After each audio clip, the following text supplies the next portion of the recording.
it is officially the holiday season. And so I want to do a quick multiple choice test, the teacher in me.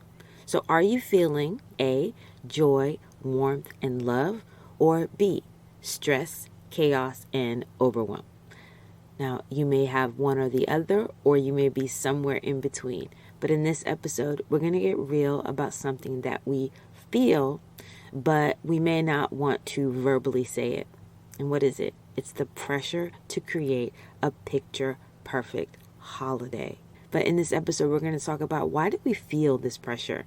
And then we're going to look at what is the impact that it's having on us and even our family. And then most importantly, I'm going to talk about the mind shift. How do we shift our mindset to be a little more realistic, have those expectations that we can actually fulfill so that we can enjoy this holiday with the least amount of stress.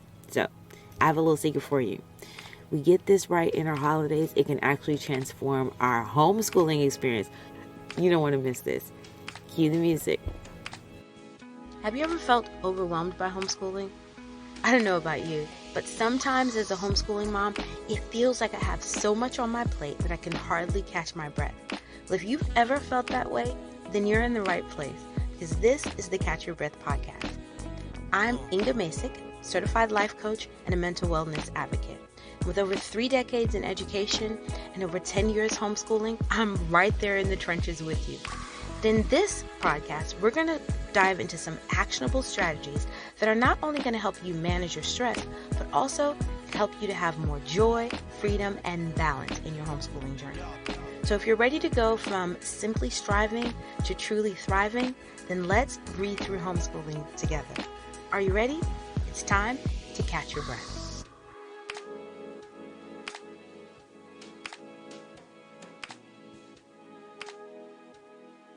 Welcome to another episode of the Catch Your Breath podcast. If this is your first time coming to my little space on the internet, I want to say welcome. Thank you for joining me. I'm excited that you're here. And if you're returning again, what's up? How you doing, sis? I'm so glad that you're back here again.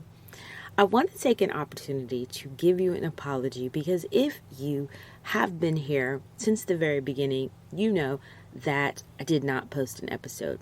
And I want to tell you that that was extremely hard for me. I got sick and it was not a great time, and I wanted to push through and do it. And I had to actually take a moment and practice what I was preaching. Because I don't even remember who the quote is from, but I read a blog a long time ago, maybe about 10 years ago, where I was an older mom. She had older kids, were kind of out of the home.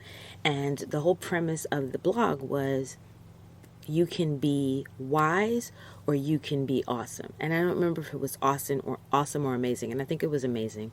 And what I loved about that and what just kind of really resonated with me was that she said, when you think, man, that would be amazing if I could, but would it be wise?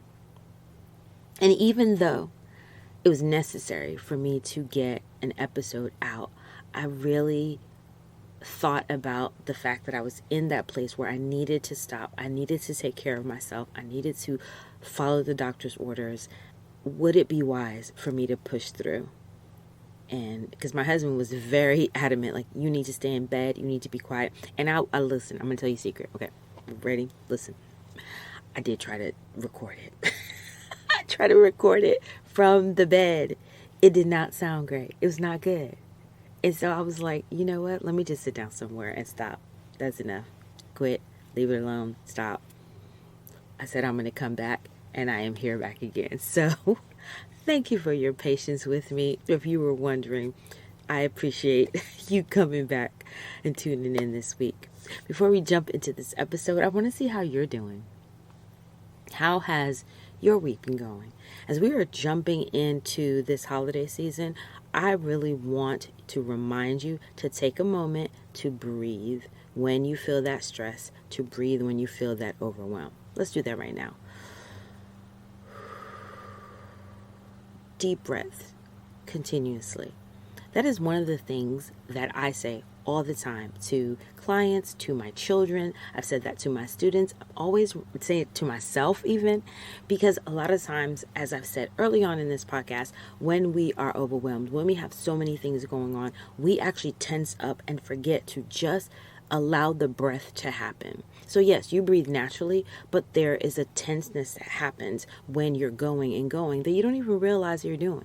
So sometimes you just have to take that moment, remind yourself to breathe deeply so that you can actually relax, so that you can move on to do the thing that you need to do. So I want to encourage you during this season to do just that. And the next few episodes that we're going to be tackling are going to be right on time to remind you of all the little things that we might forget to do. And so I'm checking in with you here, but I would love for you to continue to let me know how you're doing. Come on into the community. Let us know. We are ramping up to do some things next year. I'm actually really excited about it, and I'd love for you to be there. So go into the link and let's do this together. All right, so let's jump in. This one is so key because I'm talking about this around the holiday, but it's really around homeschooling. It's around your, raising your kids, just all of it. And what is it? It's perfection, right? The myth of the perfect holiday, that everything has to be perfect. The pressure of perfection. It is a real thing that we feel throughout so many areas in our lives. But I would have to say that one of the areas that I see it most is during the holiday season. Because I feel like there is just this sense of we have got to give our children the most magical, amazing, Pinterest perfect environment, days, like the whole nine. So I have a confession. True story. I did not grow up with that because my parents didn't really celebrate Christmas in the traditional way. And so I didn't actually for a very long time understand the pressure and the stress that came with it. It was just not something that I had known. And it's interesting to me. I grew up that entire time not having it, kind of went through pretty much all of my 20s without having it. And then with my husband, when we started talking about his growing up and what he did and how it was, and you start putting more and more and more things in there, it's like, okay, let's do this, let's do this. And it's interesting because a lot of the stuff that I love to do, that I wanted to do with the kids, like I do it one year, and then all of a sudden the next year they would say, oh, are we going to do that thing? And so, I was like, sure, do you guys love that? Let's do that. And so you think, because my brain is always thinking of, I should do this thing. And then you do it and they love it and it's really fun. And then it's like, are you going to do it again this year? And so after a while, for me, especially in my, I would say, so my husband and I got married in my 30s. So those first few years, I didn't really feel the pressure. We kind of just did the thing. The kids were young. They didn't really ask too much, but I knew that I wanted to create some traditions. And so I love to read. So I read a lot of books, and, some of the things just seemed a little too challenging for me. And so I came up with stuff that would be fun. And like I said, as they started to get older, they started to ask for them more and they wanted to do more.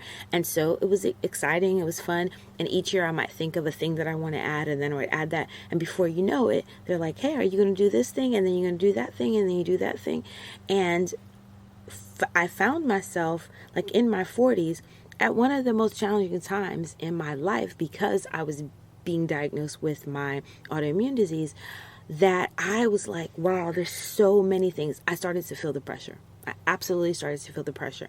And then to make it worse, I did the thing you should not do, because now you've got Pinterest that's there, right? So you got all these pins that you're clicking on. You're like, oh yeah, that would be great. And I could do that, and I can do that, and I can do that. And now you got people posting on Facebook and Instagram, this is what we do with our family. And you think, oh, that's amazing. Oh, I would love to do that. Oh, that looks fun. Oh my goodness, their kids, look, they're having so much fun. We should do that. And before you know it, you have the stress of, do I have this and do I have that? And then I put this and I got to do all that stuff. And I started to feel it. I realized like, oh, this is what people are talking about. This is that stress. This is that pressure. And so as I really stopped myself, because I love to reflect, I felt like there has to be, well, first of all, I had to reflect and say, as I was preparing and getting ready for the season, and this happened about, I want to say about 4 or 5 years ago, but as I was getting ready to prepare for the season and thinking about all the stuff, I was like, this is a lot of stuff. This is a lot of preparation, and everything for me was like, I'm gonna prepare this, and then also the cooking, and then also the decorating, and which decorating is not my thing when it comes to Christmas decorations, because like I said, I didn't grow up with it. I don't really know the stuff, so my husband takes care of that. But I found myself being like, we should get this and we should do that, and so I had to sit down one year and just really reflect and say, this is not working for me, and it really wasn't.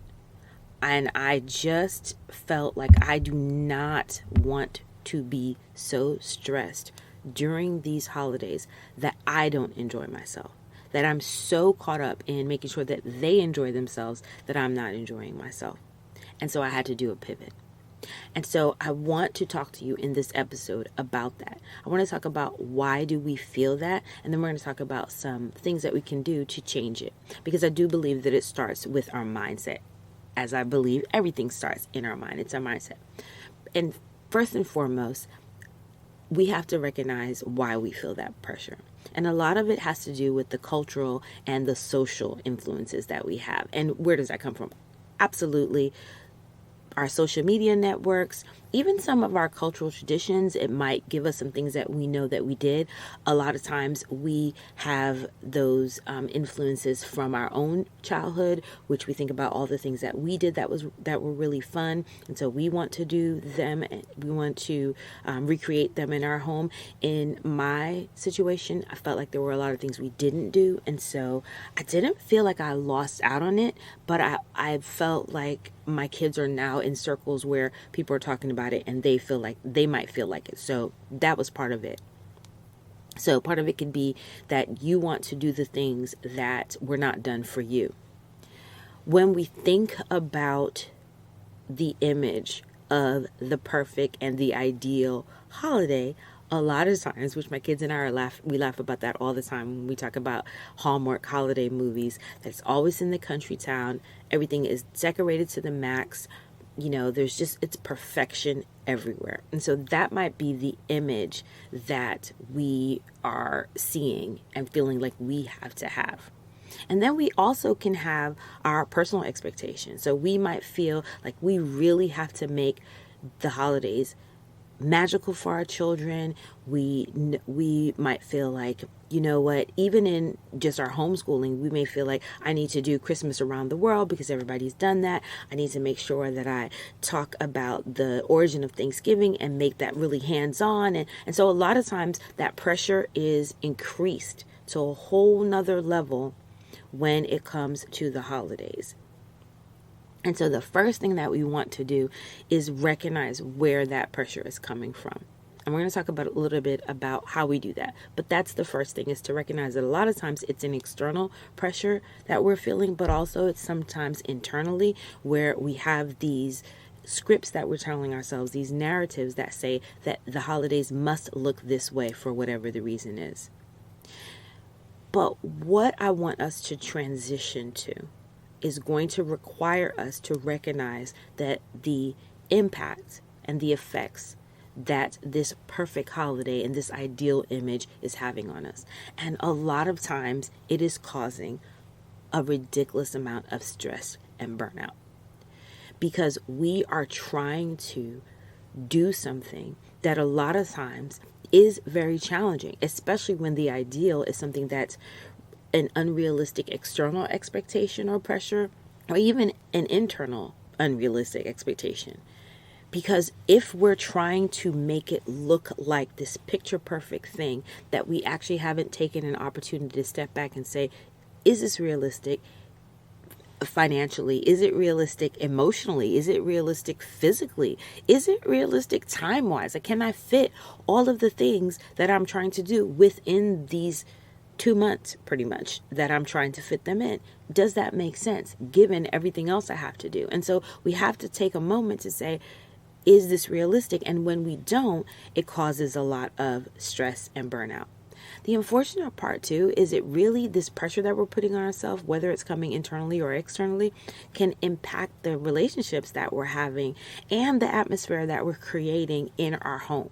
So while we're trying to make this magical experience for our children and make them have this, impactful memory that they have, a lot of times what may be happening is they're seeing a burnt out, worn out mom that's agitated, seems irritated with all the family coming or with all the decorations or all the things they have to do. And this thing that we're trying to create ends up not being that thing because we are more stressed than anything. So what do? It's important that we then have some realistic expectations. We have to do that. And that has to come, I think, from a shift in our perspective. So looking at what is the desire that I have behind what I'm trying to do. So as we're thinking about all of the things that we're wanting to do, and I would write them down because that's what I did. I had to write down all of the things that I had done that my kids were like, we have to do this. We have to do this. I love this. And some of the things that they hadn't even said that we had to do, but that I had put the pressure on myself. I had to write those down and say, okay, what is the reason behind this? What is the overall thing that I'm trying to cultivate? And so is it connection? Is it an experience? Is it that most of us want that like warm family time? Looking at that and saying, which one of these things are absolutely necessary to create whatever it is that I'm trying to create on the other side? And when I do that, I have to look at what I want, right? As the mom, but also what's important to my family. What are my personal values, but also what are my family values? And speaking to my husband about that, and which I did, had to say, all right, which of the things, and actually we sat with everybody. I sat with everybody in the house and I said, all right, I want you to tell me one thing that you love about our holidays that you always want us to do. And it was interesting because a lot of them said pretty much the same thing, which was something that I was like, okay, that's actually very doable. And then the things that they didn't say, I didn't want to just, take them away if they didn't come to memory, but I was like, what about so-and-so? Talk about that. And I loved having that conversation because it gave them a sense of ownership in what we were doing. And I could tell the things that they really felt were extremely important. It was valuable to me then to say, all right, so I'm going to keep on pushing. We're going to keep on working to make sure that we have that thing done. So my suggestion to you is, as you think about this pressure, recognize if it really feels like a pressure. So if I'm talking to you about this and you're like, you know what, this doesn't feel like any kind of pressure to me. I'm good. This is exciting. I don't feel any stress around this. I'm not overwhelmed. I don't know what you're talking about. Then just go ahead and still listen to this and send it to somebody else. But if you're feeling like, yeah, I'm kind of feeling like there are a lot of things, then the first thing first is to write it down. To really think about all of the things that you've done, get it out there and reflect on what are the things that you love, what are the things that you're doing because your family values it, your family loves it, your family thinks it's the most important thing. It's bringing joy to you. It's bringing joy to your family, and you guys look forward to it. And then what are the things that you're doing just because you've always done them and you kind of feel like you have to? So rather than it bringing joy, you feel pressure, you feel annoyance. You're like, oh my goodness, I can't believe we have to do this again. And let me say this, and we're going to talk about this as we talk about delegation in a later episode. But if you're getting to that place where you feel like it's extremely important to my family, they love it, but it's just a lot of stress for me, then we're going to talk about how you delegate that, how you take that a little bit off your plate, which I did with some of the things. So I had to recognize, okay, what are the key things? What is within my capacity that I can actually do? What can I have support from my family to help me to do? And then what are the things that we can just take them off and not participate? Because the key, as you're doing this, is that as you are creating all of these different things for your family to do, the traditions, the special moments, the special memories, that you can be present and be a part of them.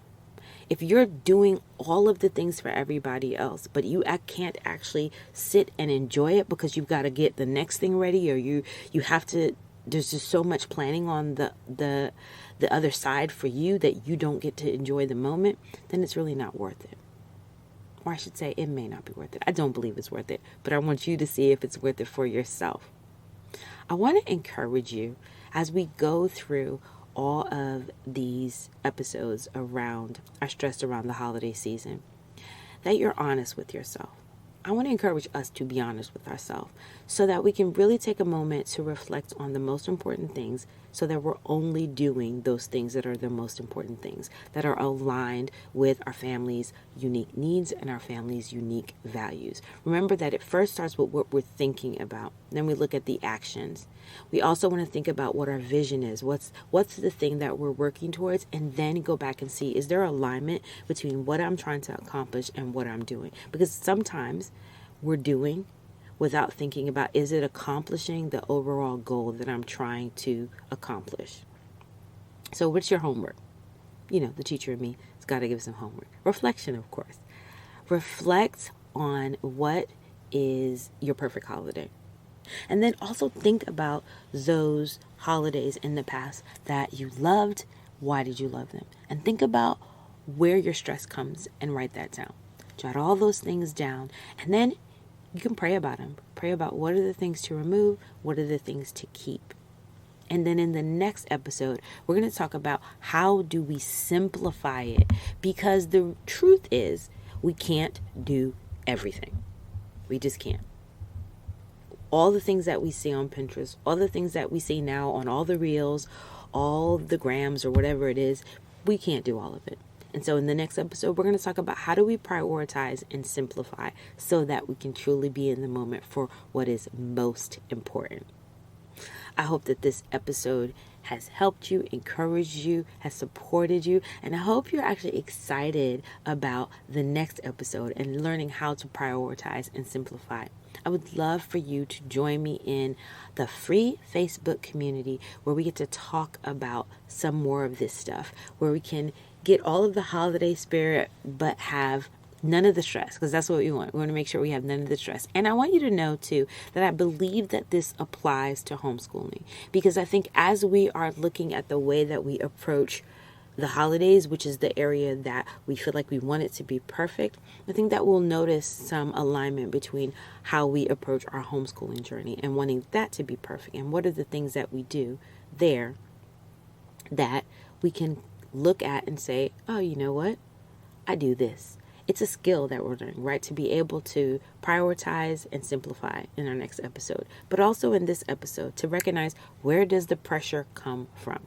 So you're doing a deep dive to see the things that you're feeling, the things that you're doing. Where do you feel that pressure is coming from? Is it external? Is it internal? And then what you can do about it is look at what is behind what you're doing, and is it coming from a place where it's bringing joy and it's bringing connection and whatever it is that you desire for your family. I want you to know that I am speaking from a place of understanding, because I am a recovering perfectionist. And once we start to see how we can get over our perfectionism in one area, we can start to do that in all the other areas. So as we are tackling this, I'm hoping you will see the implications it can have on your homeschooling as well. So please share your stories, your insights with me. Let's celebrate the beauty of imperfection together. Until next time, remember that the most memorable holidays are the ones where we truly get to connect with our loved ones, not the ones that are picture perfect. It doesn't have to be Pinterest perfect. It doesn't have to be Instagram worthy. It just has to be special to our families. I'm looking forward to hearing all about your unique, joy-filled holiday experiences. Until next time. Thank you for tuning in. I hope that this episode empowered, equipped, and most of all, encouraged you. Don't forget to share your thoughts on today's topics because I'd love to hear how you're implementing these strategies. And you can do that in the free community where you can connect with me and other like-minded moms. You'll get some practical tips for homeschooling and teaching your child, managing your stress, and prioritizing your self-care. You can also ask questions there. You can participate in the fun challenges. And of course, you can celebrate your wins because we like to party over there. Also, if this was helpful and you know that it can be helpful to someone else, leave a review or share this with another homeschooling mom who needs to catch her breath. Mommy! Well, that's my cue. But before I go, I want to leave you with these words from Philippians 4:6-7. I pray that you won't be anxious about anything, but that in every situation, by prayer and petition, with thanksgiving, you would present your request to God, and that you will experience the kind of peace that surpasses understanding as you navigate the stresses of life and homeschooling. Until next time, remember to take a moment to catch your breath.